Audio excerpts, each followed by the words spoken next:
I prepared way too much information today, so we'll see what we get through and other pieces we can cover on another day. I gave a presentation, a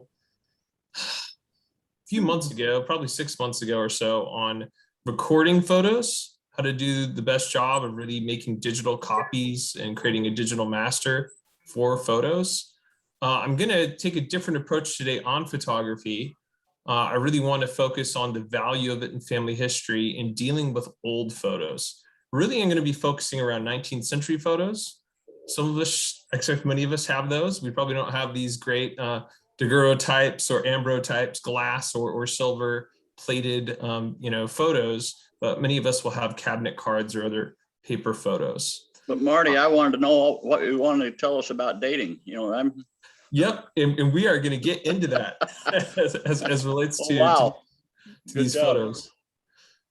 So I'm excited about it, and the reason why this somewhat goes back to my prior presentation is I told you guys, when you make a digital copy, don't throw out the original photo. And that's not just so you have a backup. There's certain things about that photo that you really can't digitally copy well, at least not in the ways that you would expect. And those sorts of things are going to be very helpful in terms of dating the photo. Think of like the thickness of the paper that the photo is on. Are you really going to be able to scan that well? Yeah, I mean, you might take it sideways and take a photo, but you're going to do that for every photo? It's not very likely. So there are a lot of things about the physical medium itself that can educate you about your photo when it was taken. And I'm going to talk through a lot of that here today.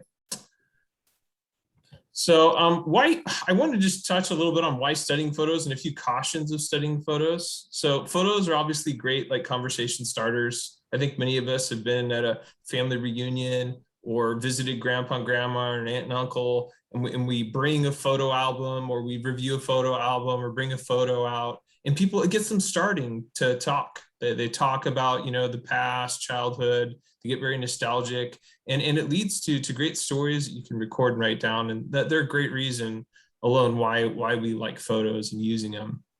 They help us feel connected to our past, and they can teach us a lot about our ancestors in ways that we might not expect to, right? So when we find out where a photo studio was, if it's a portrait, we know where our ancestor was. We can learn certain things about them in that photo that we might not otherwise know. I'm going to give you two examples. There was a man who was adopted, started researching his biological family, and had a belief that his paternal grandfather was a lawyer. And he had a photo of this paternal grandfather, and as he restored it more and was working with the group there, he studied the man's hands in the photo, and these hands were not the hands of a lawyer. They were very rough working man hands, and they used those clues from the photo to then go and uncover this man had been a farmer and owned a lot of farmland. So some of your expectations of what you think you might know about an ancestor can actually be overturned as you really study and learn from photos. The second example I would give you is on fashion. Now, we all know that fashion is a little bit of a nebulous concept, even us now. Some of us have the latest hairstyles or the latest clothes and follow the latest trends. Other of us could care less, or we adopt those trends far later. However, being able to know what those trends are at a particular time point, and then being able to track the date of when the photo is taken, tells you how your ancestor, where they fit into caring about fashion or not, where they are. So it can tell you quite a bit about them. As well, if you have really early photos, you know that your ancestors were actually a little bit wealthier. So things you can learn there about your ancestors. But as you study, you need to be careful on a few things. I think we tend to be a little bit naive on old photographs, in the sense that we kind of view them as a window to the past.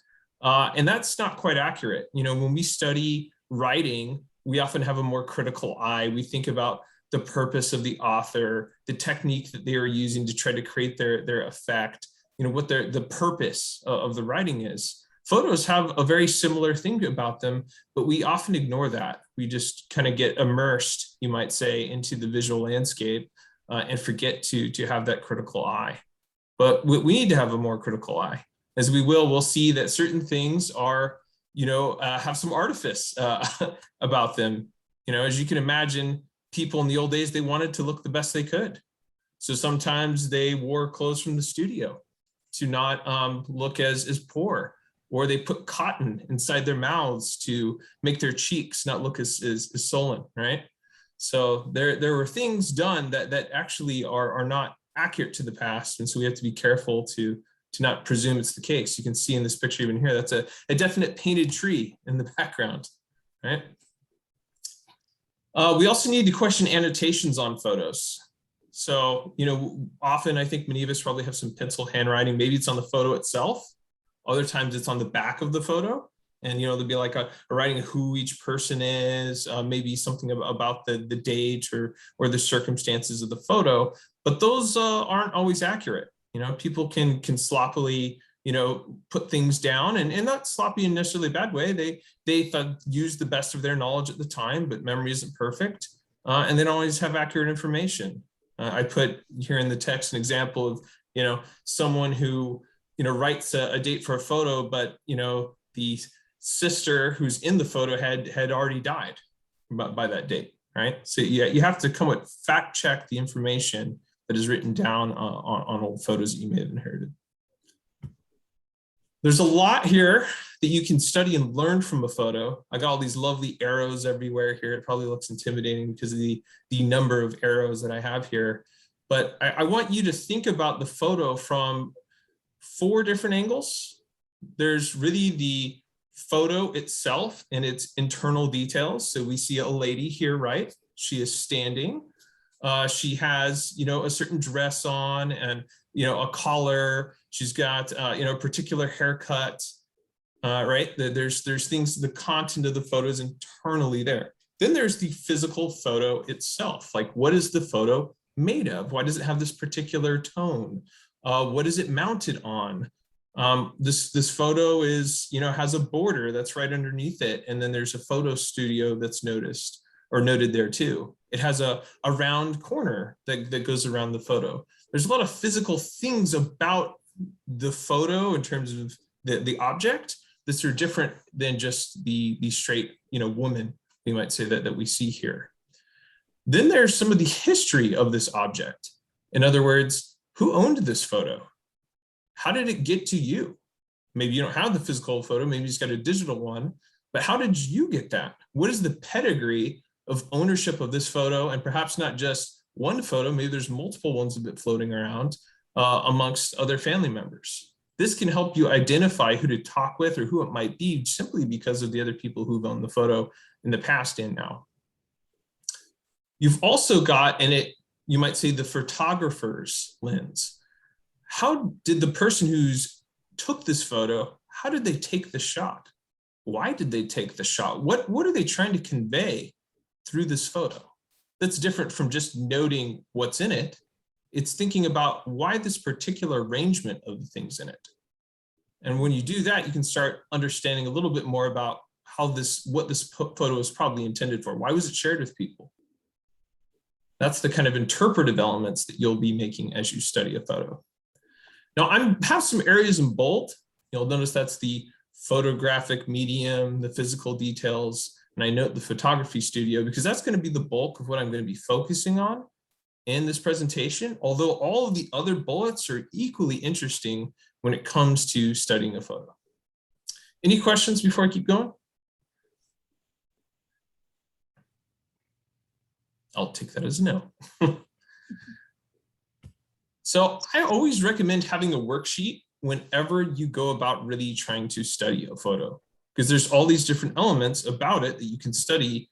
It can be hard to kind of remember all of them and put them down. So it's only by being a researcher and really bringing that information together are you going to be able to study well, because you're not going to remember each of the things you should be doing here. So I filled out some just basic information on a photo here too, for you to see. But you can see, there's some general information that you put in. Then you're looking at the internal details, mostly on that left side. You're seeing if you have any other photos about that person, because that might actually, or people or places, as the case may be, so that you can kind of compare them and study them in the context of one another too. On the top right, I've got that kind of ownership pedigree I spoke about. And then Marty, yep. you might want to tell everyone to take a snapshot of your screen here, if they know how to do that. Yeah. Or I can share a PDF of the slide, right? Or share the presentation in that format too, the PowerPoint itself. So maybe I can save you time by having something editable, right? You take a picture here, you're gonna have to recreate it. Yeah. True. Okay. So happy to go share that. I adjusted this one from some other worksheets I've seen from people. Some are very good. I just kept adding to it as I thought of more things. Of course, you'll have to decide to what level of detail you want to go yourself. So start with a worksheet and then start trying to understand the photo, decide where you want to start. I said I was going to really focus on the physical medium. So I'm going to give you a little bit of a history on some of these mediums. Photography is a roughly newer medium, right? You look at drawings, paintings, those go back thousands of years. Photography really only took off in the 19th century. I note here in 1837, we have this Frenchman who perfects, the first means of really taking and fixing a photo. A few folks prior had been able to take a photo in terms of get a likeness to appear on a physical medium, but they had not been able to get that image to stay. It would fade too quickly, morph. They weren't able to really get it fixed. This man, was able to get that fixed, and that is how the daguerreotype was born. He used an interesting medium. It's a copper plate that was then coated in silver and treated with chemicals to, when exposed to light, capture a photo, and then use a further chemical process to then fix that photo. It was not cheap. It took about 55 of today's dollars to get one photo, which you couldn't make copies of, at least unless you were going to photograph the very photo you took. It was a difficult, cumbersome process that cost people a lot of money. As you can imagine, silver coating something, not cheap. Another thing is that it took a long time to take these photos. This is why a lot of old photos, you think maybe people are grumpy, right? They're not smiling. The pains of the world were so hard for them back then. Well, no, it's really that it was just so hard to hold a smile still for a minute, right? I mean, you think of it, your muscles get strained after a while of holding that photo. People quickly say cheese, and they get the quick movement of the mouth that way. They take the photo and they move on. Not say cheese for a minute, right? That could get kind of awkward. So this was a more time-taking process, and many times they even had special like poles or furniture in which someone could rest their head. They'd be hidden from the view of the viewer for the photograph itself, but so that they could hold themselves still for this amount of time. This daguerreotype right here is of one of the founders of the LDS Church. This is Oliver Cowdery. This was only discovered within the last decade in the Library of Congress, but very interesting insight, as you can see, into this man. These photos were only really popular, I'd even say, ending in the 50s, so it only lasted about 10 years or so. And that's really due to the amount of cost that they had. You can see some copies of daguerreotypes here. What's interesting, you can see, because there are a silver plate, there's tarnishing that can happen. You see that in this picture on the right, on that border around it.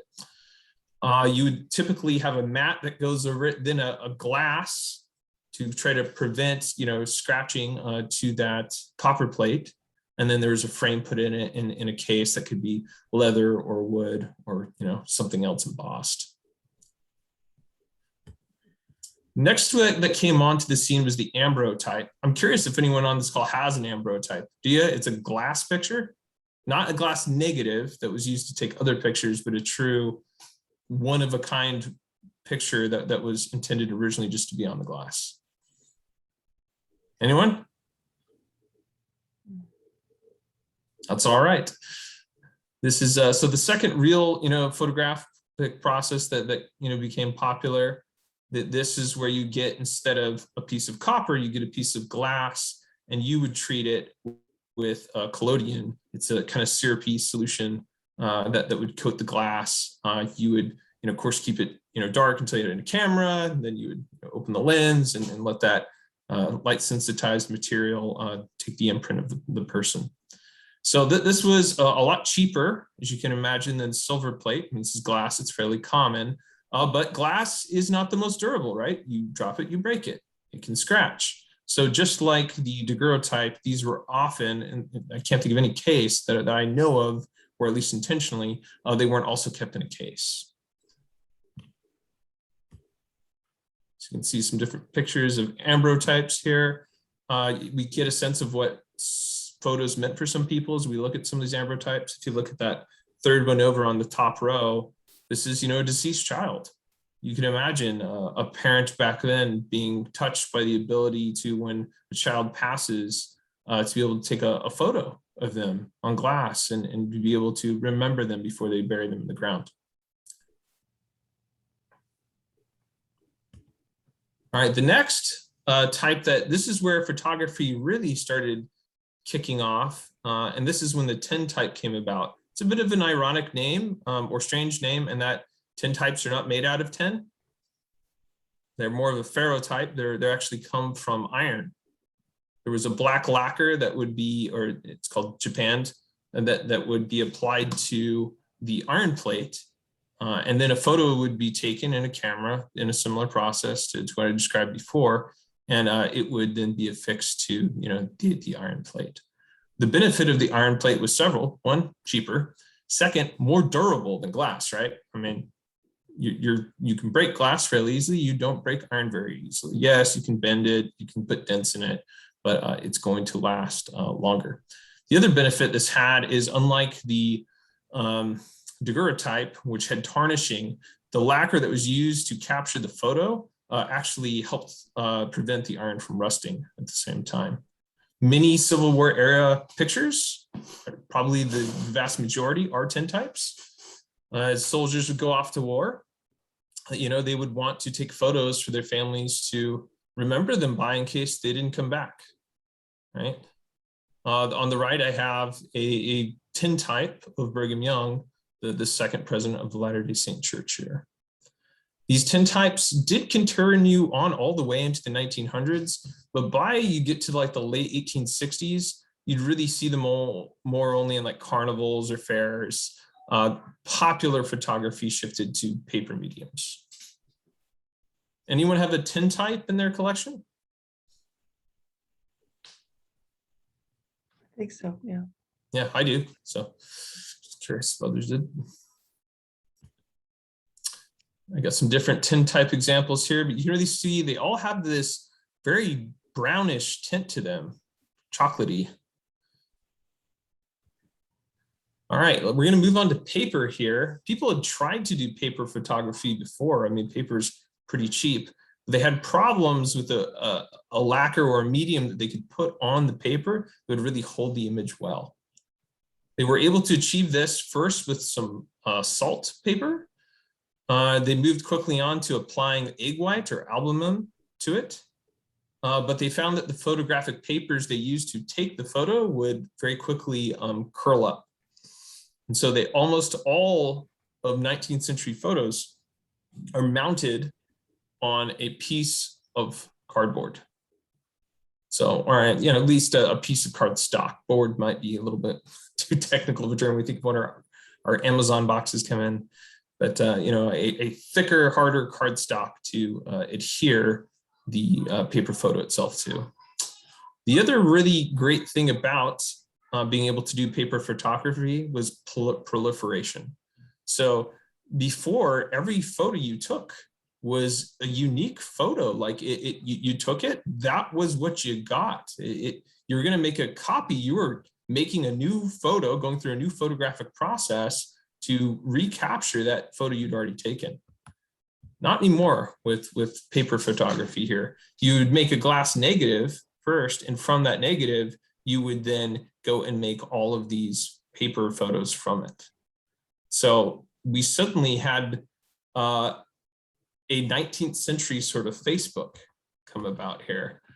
You'll find in photo albums many photos that aren't actually of your family. And that's because it was a fun thing for people to go around and collect, like, I don't know, baseball cards, you might think of it, right? Pictures of famous personalities. This could be politicians like Abraham Lincoln. They could be actresses, other people of the time, comedians, musicians that people valued, authors, Edgar Allan Poe. So this suddenly made it a lot easier for people to mass produce photos of celebrities, as well as mass produce their own to leave as calling cards, which is where the first real paper medium that you see here, the carte de vista, took off and really Hey, did. Marty, I have a question. Yep. How did we morph? I mean, some of these old pictures, like that one of Abraham Lincoln, and there are a plethora of pictures of Native Americans back in the 1860s that are all over the place. How did they get? Did they take another photo of those pictures and the original? Is that how they got that to where they're so plentiful now? Just they took a photo of a modern day technique. Is that what they did? Right. So, I mean, of course, there were professional photographers. Some of them were studio photographers, ones who took people into studios, took pictures of them. Then you had outdoor photographers, which weren't particularly successful until you got more to the Civil War era. And that's simply due to the amount of time it took to take a photo. Not everyone outside is going to stand still for you, right? The benefit is the natural lighting. We have flashes today, like on our phones or our cell phones. They didn't have flashes until the 1890s. Those didn't exist. So natural lighting was always a huge benefit.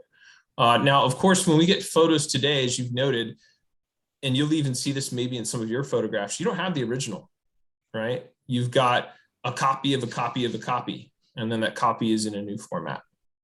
The other benefit, which I'll show you here in a minute, is the presence of the glass negative.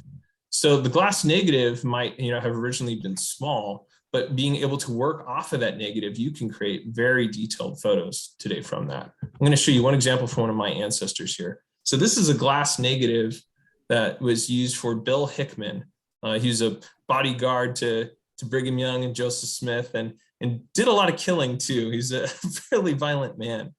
But he got this photo taken of him in Salt Lake City, and you can see some nice writing on it here. But when you take this glass negative that was taken over in the 1870s, and then you use modern techniques to go blow it up, you can get some incredible details. So look at this here. This is from that glass negative. This is incredibly detailed. Look at this texture of the skin here, the freckling. They always said his eyes were blue. It's very clear he had light eyes, from blowing up this negative. So the glass negatives are also another reason why you can take these photos from a long time ago and get them in much bigger formats. Hopefully that answers your question. It did. Thank you very much. Yep. So the first paper format was called a carte de vista. This is it kind of took over a calling card. People would visit their friends and they'd write their name on it and say they'd been there. And a clever photographer said, "Hey, we can make photos this exact size. Everybody's going to love it. You'll visit someone and you'll drop off your card with your photo on it." So now people be like, "Yeah, he was here," and they'd also send it in the mail. So that became a big hit. But they were a little small, and the detail you could get on them, you can tell this is there's not a lot of great contrast on it. There's certain tones, but they're not the most detailed. Well, technology improved here, and people were able to roughly double the size of the carte de vista into the cabinet card format. Called a cabinet because these bigger photos would actually sit in a cabinet where the china was, and you would put the card there and you could look at, family members or other people from your cabinet. So the technology improved not only to do bigger photos, but to be able to really see a lot more on the photo. This is often through the medium. Instead of egg white, it had gelatins, they had cyanotype, different things that allowed them to get much higher contrast and deeper colors. So the cabinet card is a very, very common photographic form, if you have any 19th century photos that are originals, I would expect you have a cabinet card. From my great grandfather's mission, I've got numerous ones of these. Already spoke on Bill here, we jumped ahead. And I just wanted to help you bring together these 19th century formats, so that if you have any originals or have a family member who has some originals, you can know somewhat the time period of that photo simply by knowing the medium that it is. There's some easy ways to be able to detect this. When you look at the daguerreotype, it's only going to be viewed from a certain angle. You won't even be able to see the photo if you don't. So that'll tell you right off the bat that it's a daguerreotype. If you take an ambrotype, these are more difficult. They're cased, but sort of weed it out. If it's not a daguerreotype and it's in a case, it's going to be an ambrotype or a tintype almost all the time. So if it's not a tintype, which you'll be able to tell because that should be magnetic, it's iron, right? And it should have that more limited kind of brown chocolatey range.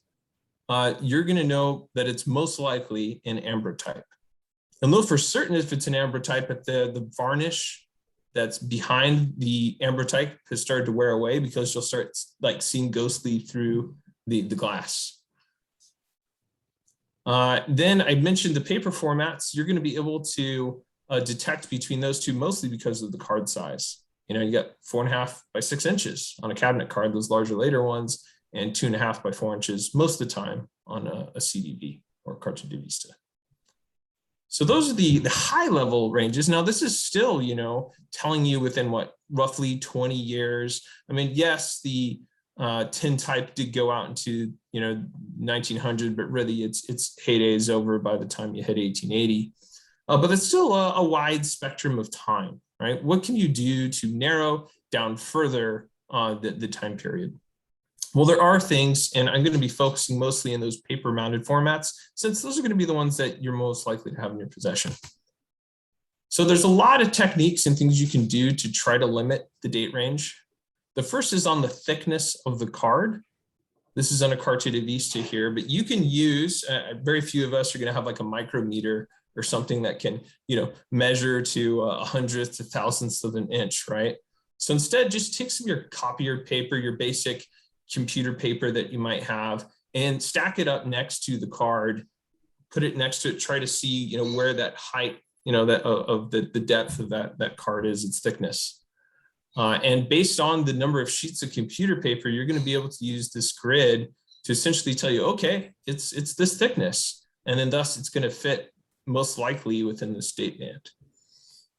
What you want to do is you look at these different data elements about the physical card, is kind of drop them each in their own category and see where there's the most coherence. Where do they most fit together? These are all clues. They're not, a surety, but they're clues because, hey, some people are pioneers in film, doing experimental things, right? You never know, but there is a higher realm of probability which comes together as you look at more things. And really, how many of our ancestors were really getting photos from experimental photographers? The chances are not extremely high. I have another question, if I might. Yep, absolutely. I think it was the last meeting we had. Karen went over colorizing pictures. Mm-hmm. If you have any of these old things like this, and you have a copy of them, obviously, is what it would they be colorizable? Yes. I'm not sure how that colorizing technique works, but I have to have some hint as to what color. Yeah, people actually colored some of these too. So you would have the initial photograph, and then people would actually color top them, sometimes to enhance something further. I know that's something slightly different from what you're saying. You're saying, hey, can I color enhance this today, from it? But just noting that people have always attempted those sorts of things. I'm sure there's some software that could do that, but I think it would be making some arbitrary decisions. Yeah, that's what I was wondering about, that type of thing. Yeah. Yeah, how would it know that that's a gray versus such as your ancestor with these blue eyes? They look green to me. It looks at it in the tone that it's in. So okay, exactly. Thanks. Okay, card size. So the CDV wasn't always one exact size. There was some variation. Measure it. And as you measure it, you're going to know if it's a earlier CDV or a later one. The card color also changed over time. You had initially these kind of natural tones that kind of almost bled into the photo. You hardly even really notice the difference, to ones that were more colored, yellow and pastels, a little more, just a little bit more punch to it, to high contrast, like this photo I have to the left of the table, which is a definite, black or chocolate that, that photo rests upon. And I can tell from that, hey, that's a later photo. Now that's just, the card in terms of its size, its thickness, and its color. Then there's other things about it that we can use to guide us. There's borders. Borders are, of course, I'm not referring to the edge, which is another thing we can look at, but the border itself is, something that enshrouds or wraps the photo to then the mount itself, the thing it was mounted to. So you can see in that, for instance, that Professor Faraday card there on the bottom left, that has a light brown rounded border, single rounded border that went around that photo. These types of borders changed in popularity as to what was used. Sometimes there's no borders, they did double lines, they had the single rounded one. Sometimes there's one that just kind of was a gilded or golden border that went from the start of the border all the way to the edge of the card. Studying those details can actually help you date when this photo was likely taken. The kinds of corners, I'll tell you a little bit, not a ton, but a little bit. As you can imagine, it's easier to have a square format than it is to have nice rounded corners. So those rounded corners came a little bit later in the technology. Edges, I just know here some were just plain and cut. Other ones had a kind of golden edge to it, or even a beveled gold edge. And then there were certain techniques to displaying the photo that are also very time specific. You've seen Abraham Lincoln and in that man to that right, how there's kind of a cartouche border that's around it. That's very, very telling of the Civil War period with only a few years. So that could tell you quite a bit about it. The oval effect, which those are also about, is popular from the 60s to the 70s. A few other details that can help us date the CDV is the kind of way that the shot was taken. If we go to our early Abraham Lincoln shot here, you can see it doesn't have a lot of him. It kind of feathers and fades around him. We're not getting anything of a background, right? No nice props or painting behind him. This is just a very kind of faint view of him. And that's what we see early on with most carte de vistas. So when you have that simple headshot with a lot of that white space, it's going to be in that very early time period. Then when we get more towards someone fully standing, like we can see in that picture in the bottom right, we're really shifting now into a different time period, to a seated pose, which is similar in that time period as well, which you can see on the lady on the bottom left. Also of interest to those photos. Yep. Question on the pictures right before this one. You had another one of Lincoln. Yep. He was in the oval and he's got flowers around him. Could you kind of suppose that was after he was killed because of the flowers? Don't know. Possibly. I haven't studied the meaning of flowers and this particular flower to make that judgment, but that's an interesting observation. Okay, thank you. I like where your mind's heading. The next thing that help you date, and this is very, very narrow, but if you've got it, wow, awesome. It helps you be really narrow. And that's these tax stamps. So, hey, it's a war. It's going on. The government wants to make some money to fund things. Photos are popular. What do? You tax the photos, right? So they tax the photos, the Union Army first, and the Confederate Army later in the war. But you can see these presence of these stamps on there. And those stamps based, sometimes they're written very on there, even the exact date. Other times it's just, a quick scribble that you can't decipher, but you can tell based on like the value of the stamp when it was. So you can see all these stamps happened between, this particular 1864 to 1866 time. And I have some exceptions here. If it's a 1-cent stamp, it's actually, a narrower time band. And if it's a 2nd-cent playing card, which I don't actually have one of those shown here, then it's from this particular season in 1866. So pretty neat if you happen to have that on one of your cards.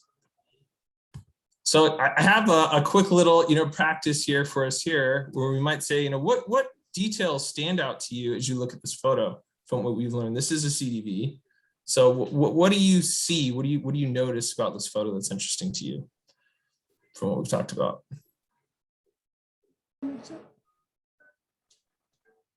The edges. Okay. John said it has a gilded edge. Yeah, we The got a gilded. location and the photographer. And we got a gilded border here. We got a rounded corners. What was the comment on the photographer? Oh, just you've got the photographer's name and the location. Correct. Yep, on the bottom. Yeah. Now, what about the color of the card itself? Gray. Yep. And then the oval, right? We've got the oval. Yeah. Not all of them had that. So if we use some of these things now, obviously I don't have this physical card. This one actually isn't mine. This is just one I found online. I can't judge the thickness of the card by looking at it. My eyes aren't that cool. can't do that. But I can use the things I can see to give me some information about this photo. So you can see it's kind of more of a slight yellow brown tone. It's got these single, rounded border. That's that gold one we noted around it. We've got, the round corners, the oval frame. All this is pointing towards 1870, and this photo is actually taken from 1872. All right, here's another one that we could use as a little test. This doesn't tell you, which one it is. It's just kind of isolating the elements that you can see from looking at it. So if we looked at the card color, what is it? So the color it's mounted to. Oh, that it's mounted to more of the chocolate. That's right. So this is bottom one. What about the border itself? Pretty plain, no border. Yeah. It does. It's interesting. It's kind of a little bit of like it goes down and kind of connects into it, if that is the border. Yeah. Then you've got, what about the pose? What kind of Seated. pose? Yep. Sitting. Yeah. So we can use that to kind of guide us towards, okay, this is feeling like a, 1879, 1880 kind of one. The sitting poses, they definitely go past 1874, as do full length standing. It's just when their main heyday was, their most popularity. Okay, so I'm just trying to give you guys some examples of how you can take some of the things I said and apply them to photos. If we go to then like a cabinet card, which is that later card that's after the smaller CDV format, there's similar techniques we can use to date the card. There's the borders again, those can guide us. The edges of the card can guide us. There's different edges than there were before. You'll have these kind of rough scalloped edges sometimes, and other times you'll have these very even scalloped edges. New techniques photographers could use that would be fun to put out, but just like anything, they're only fashionable for a little bit, right? So then they faded away. The photographic papers changed some too. So moving away from the albumen that we had early on with the CDV to other kinds of photographic papers that would apply. Cyanotype, where you get a very blue tone to the photo. Collodion, which has more of a reddish brown. Gelatin, another reddish brown here, and a matte collodion, which could be very nice, very, very black, gray, and you get a lot of contrast and you can see from it very well. The salted papers, the earliest ones, they fade and they have a very noticeable yellow-brown tone in most cases. You can use the card color, again, to guide you. You can see that there's even more variations here than there were in the others. And then there's the imprints. Now the imprints are there on the CDVs too. These really apply to both. But you're gonna see, particularly as relates to cabinet cards, places that those imprints first started and they got more ornate over time. more innate in terms of trying to advertise the skill of the photographer and his services that he had. So many backs of cards are very colorful and flavorful, you might say. So use that to guide you. I do note here, there's a lot you can do to research and learn from the photography studios. So as you pull up your cabinet cards or your CDVs, even from right here, we had Imboke and Driftfield. We got Bucktel and Stolta. I'm probably butchering those last names. If someone has those in their family, I apologize. But all these can be researched, and there's a lot that you can, one, learn from the imprint, and then to use to research that photographer's imprint. So you'll see, I got here a list of a dozen things, but just looking at some of these photos, you can see they advertise an instantaneous process. You don't have to take as long, right? To where it was, Harrington, Kansas. You got TM Bixby, right? On the one on the right, you can see there's multiple locations noted. So anyway, there's a lot on the imprints, and then you can use that information to try to learn some about the photographer. So there's a lot of resources from this. If you have the city and you have the person's name, you can use city directories from the photo medium's time period to go and see if you can find where they had business. And once you find out the business, often you can find from newspapers or sometimes even the imprints themselves when they were established. What was the earliest this photographer started taking photos, which can tell you, hey, that photo can't be any earlier than that. There's census records, special census schedules that can also are by industry, which includes the photography industry, which you can use to try to capture your photographer as well. I did find a photographer database online that's done by a photography museum. It's okay. I got a few hits from some of mine that I tried, this photographydatabase.org, but many of them weren't on there as well. I had more success just Googling the names of these photographers and finding information about them that way. For this negative of Bill Hickman, my ancestor, there was a whole chapter from Signature Books online about this gentleman to the left, C.W. Carter, who took this photo.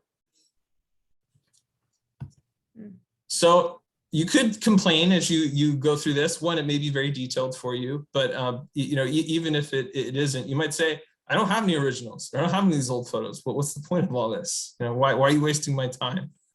Well, there are other things to study. Even if you don't have all these physical details or photographers' imprints to study, maybe you've only gained photos online and you have no physical ones whatsoever. Many people just crop the photo to the main detail of the family member, right? You may say, what can I learn from that? Well, there's still stuff you can learn. And that's what I have this worksheet, for, that's to cover other pieces. You have the costumes of people, you have their hairstyles, you got other things in these photos that can clue you in as to the date of it. So I mentioned here fashion. This is it's my third great grandmother on my mother's side. That's Mary Ella Hickman. This is Bill Hickman's wife. His daughter, Mary Ella, is on the left, who is Minerva Teichert's mother. So you can see, I've got some interesting dresses here that I could use to, help guide me on it. Also, notice how uniformly all of their hair is kept up, right? This is a time period piece that I can use to help guide me. Of course, there's the normal technique many of us use, which is age guesstimation, right? Like, oh, Mariella doesn't look like it should be. She must be in her, 20s or early teens, we might say. So I know when she was born, therefore this photo's from there. You can also compare it to other photos. I noticed here, note here, and I just give an example of, there's a lot of research that's been done. You can find tomes on tomes of this if you want, fashion of, women in particular, as relates to their hairstyles and as relates to their clothing, their hats even. I know around the turn of the century, I definitely have some ancestors with the bird hats where they like take a bird that's like taxidermied and stick it on their hat. You can use these to help guide you too. But as I'd mentioned earlier, you can't use fashion as a take-all. Not everybody goes on to fashion at the same time, and some of it's geographic, right? Isn't someone in downtown New York more likely to be the trendsetter to someone in rural America? It's just the way it is. So depending on where your ancestors from, you should expect variations in fashion. Then there's, if your photo isn't just of a person, but it is a place, or it has a place with people, think about those other elements that are in the photo that could guide you on dating it. Like if you see this photo right here, what might you do to help you date this photo? I'm curious what you do. Cars. Yep. 1939, 1940-ish. Yep. Look that movie up on Internet Movie Database. Yep. Very good. Melvin Douglas is our wife. We're going to see when did that come out, right? What else might you use?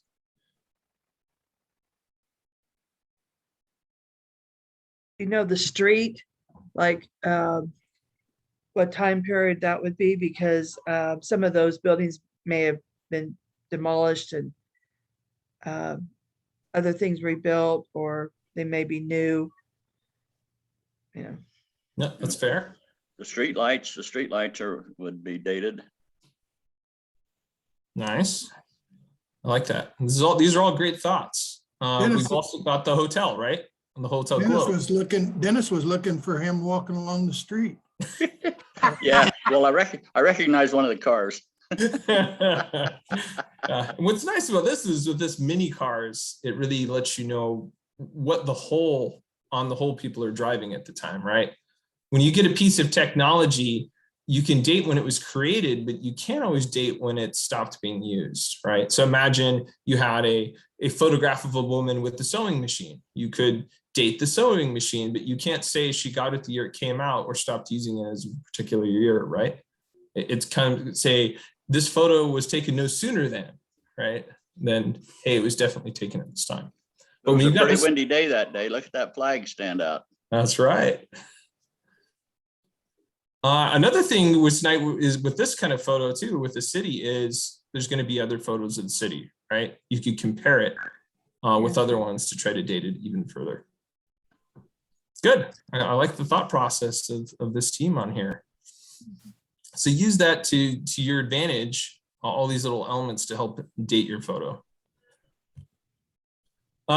This last one, we'll see if maybe I should really cover it. It might be, too much here, and I got a lot of text on here. I just want to sometimes move away from I look at a photo and I write the elements that I see in it, which is kind of what we did here, right? We said, oh, what do we see? We saw cars, we saw a movie, we saw a hotel, we saw a street light, we saw a road. Those are things that we saw, and they're definitely a kind of a list, you might say, of the things in a photo. But there's more to the photo than just listing what is there, right? We will suddenly, when we think about a photo further, we start becoming, why did a person take this photo? What was the purpose for it? What is the effect they got from this particular photo?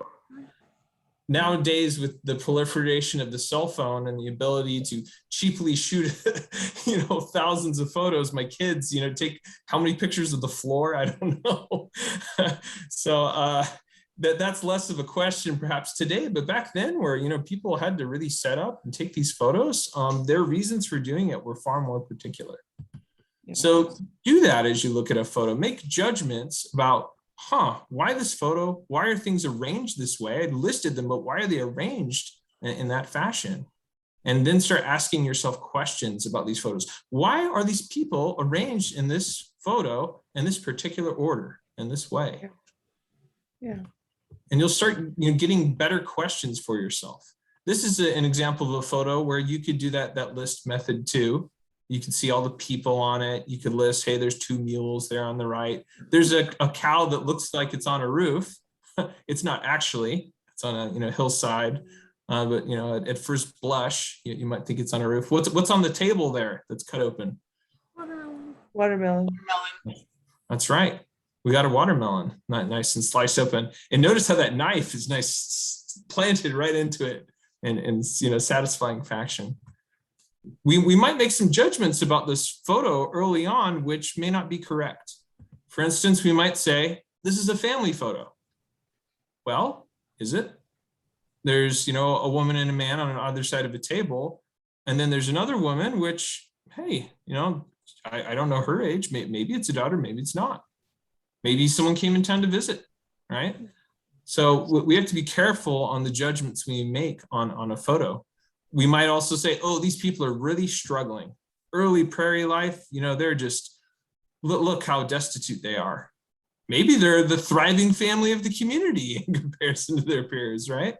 Yeah. So you can't just quickly apply your own judgments to the facts of the photo. And so it's good to determine your assumptions and then be able to research and question them. Such as when I put on, like, hey, are these people successful or not? We might say, hey, what signs of achievement are there in this photo? Okay, they got some animals, right? There's windows that are glass within this building. I can tell from the reflections that are on them. There's this watermelon, right, that's there. How does this rank in comparison to peers of the same time period? So I would have to research that to then make a judgment there that may correct my earlier assumption. So do that with your photos, right? Don't quickly judge an ancestor and say, hey, they were rich or they were a pauper or who knows what, right? That's really, I was looking at my clock. I'm 2 minutes to doomsday. So that's really where I was going to plan on ending it. But do I have questions? I noted here some resources I consulted, but what questions do you have as I've gone through this material today?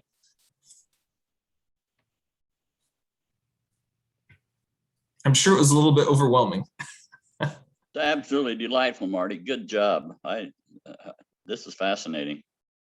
Yeah, I think we tend to take our photos for granted. We flip through them like, oh, ha, ha, ha, that was a fun moment with someone, instead of really taking a step back and letting yourself absorb and interpret the photo like you would a piece of scripture, right? And you can do that. And some of these photos may be very sacred to you in a similar sense. Probably a lot of really good stories in there if you got into it a little bit. Absolutely. Marty, I hope you've taken attendance, because I think a couple people have kind of hinted. I'm going to say plain out. I want a copy of your, I think you said this is a PowerPoint. Yep. I would like a copy of the PowerPoint. I want a copy because some of your charts, I'm old and forgetful. I could not absorb each date. So this way I would have a fighting chance on some things if I had that. So yeah, anything that could be sent out, I'd appreciate too. Yeah, happy to do so. I don't need everyone to have to screenshot as quickly as possible as I go between each slide. I do have a list of everybody who attended tonight, so I can send that to you, Marty, so you can send it to him. Sure. Thank you so much. If I was to continue this further, would you guys be interested? For instance, I could talk further on interpretation. I could do photos from 1900 to 1950, somewhat more common photos, and talk about dating those too, or? I really enjoy that, like the early part of the 20th century and dating photos. I would enjoy hearing it also. Me too. Yeah. I think it's interesting, but I really have to go. But it's been extremely great. I really appreciate it. Awesome. Well, thank you for the comments. I'm tickled. And I will make sure that next year I go continue forward on doing this. There are some great resources that I use to educate myself on this matter. So I bought these. I'm happy to have people borrow my books too, if they'd like to learn some material, if you're local, of course. Otherwise, feel free to get your copy of some of these. I have one for the 20th century through 1950 that I'll consolidate and present on in the future. Thank you. Thank you so much. That's great. Thank you. We really appreciate it, Marty. And